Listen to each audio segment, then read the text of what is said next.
ನನ್ನ ಆತ್ಮೀಯ ಸ್ನೇಹಿತ ಇವತ್ತು ಆಗಾಗಲೇ ಹೇಳಿದ್ರು, ಕಳೆದ ಬಾರಿ 2015ರಲ್ಲಿ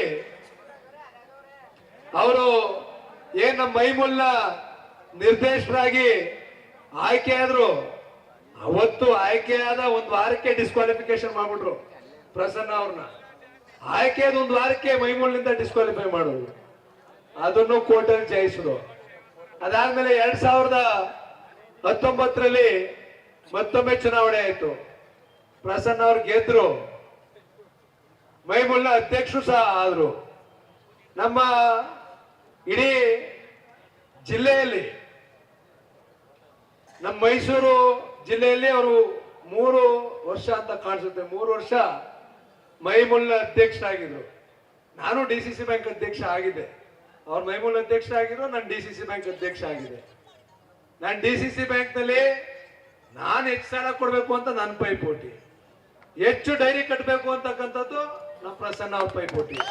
ಇಬ್ರು ಸಹ ಸಹಕಾರಿಗಳಾಗಿ ಸಹಕಾರ ಕ್ಷೇತ್ರಕ್ಕೆ ಅತಿ ಹೆಚ್ಚು ಕೊಡುಗೆಯನ್ನ ನಾವು ಕೊಟ್ಟಿದ್ದೀವಿ. ಅತಿ ಹೆಚ್ಚು ರೈತರಿಗೆ ಸಾಲವನ್ನ ನಾವು ಕೊಟ್ಟಿದ್ದೀವಿ. ಅವ್ರು ಹೇಳಿದ್ರು ಭಾಷಣ ಮಾಡ್ಬೇಕಾರೆ 50,000 ಲೀಟರ್ ಹಾಲಿದ್ದು ಇವತ್ತು 2 ಲಕ್ಷ ಲೀಟ್ರು. ನಮ್ಮ ಮೈಮೂಲ್ನಲ್ಲಿ ಇವತ್ತು 10 ಲಕ್ಷ ಲೀಟ್ರು ಹಾಲು ಬರ್ತಾ ಇದೆ ಒಂದು ದಿವಸಕ್ಕೆ. 10 ಲಕ್ಷ ಲೀಟ್ರು.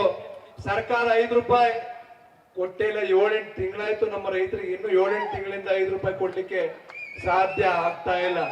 ಆ ಪರಿಸ್ಥಿತಿ ಇದೆ. ಬಹುಶಃ ಪಿರಿಯಾಪಟ್ಟಣದಲ್ಲಿ ನಮ್ಮ ಕಾರ್ಯಕರ್ತರು ಬಹಳ ಗಟ್ಟಿ ಇದ್ದೀರಿ, ಚಿಂದಂತ ಕಾರ್ಯಕರ್ತರು ಇದ್ದೀರಿ. ನಾವು ನಿಮ್ ಜೊತೆಗಿರ್ತೀವಿ. ನಾವು ನೀವೆಲ್ಲ ಸೇರಿ, ನಾನು ಸಹ ಒಬ್ಬ ಸಾಮಾನ್ಯ ಕಾರ್ಯಕರ್ತನಾಗಿ ಕೆಲಸವನ್ನ ಮಾಡಿ ನಮ್ಮ ಪಿರಿಯಾಪಟ್ಟಣ ಕ್ಷೇತ್ರದಲ್ಲಿ ಮತ್ತೊಮ್ಮೆ JDS ಶಾಸಕರನ್ನ ನೋಡ್ಬೇಕಾಗಿರ್ತಕ್ಕಂಥ ಜವಾಬ್ದಾರಿ ಎಲ್ಲರ ಮೇಲೂ ಸಹ ಇದೆ. ನಮ್ಮ ನಿಖಿಲ್ ಕುಮಾರಸ್ವಾಮಿ ಅವರ ಕೈಯನ್ನ ಬಲಪಡಿಸಬೇಕು.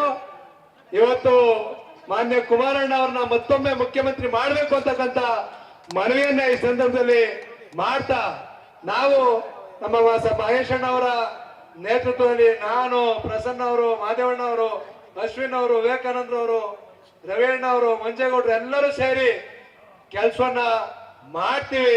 ಪಕ್ಷದ ಪರವಾಗಿ ಎಲ್ಲ ರೀತಿಯ ಸಾಮಾನ್ಯ ಕಾರ್ಯಕರ್ತರಾಗಿ ನಿಮ್ ಜೊತೆಗೆ ಇರ್ತೀವಿ ಅಂತಕ್ಕಂಥ ಮಾತನ್ನ ಈ ಸಂದರ್ಭದಲ್ಲಿ ಹೇಳ್ತಾ, ನನ್ನನ್ನ ಈ ವೇದಿಕೆ ಮೇಲೆ ಕರೆಸಿ 2 ಮಾತನ್ನ ಮಾತಾಡಲಿಕ್ಕೆ ಅವಕಾಶವನ್ನ ಮಾಡಿಕೊಡಂತ ತಮ್ಗೆಲ್ಲರಿಗೂ ತುಂಬ ಕೃತಜ್ಞತೆ ಹೇಳ್ತಾರೆ ಮಾತನ್ನ ಮುಗಿಸ್ತೀನಿ. ನಮಸ್ಕಾರ.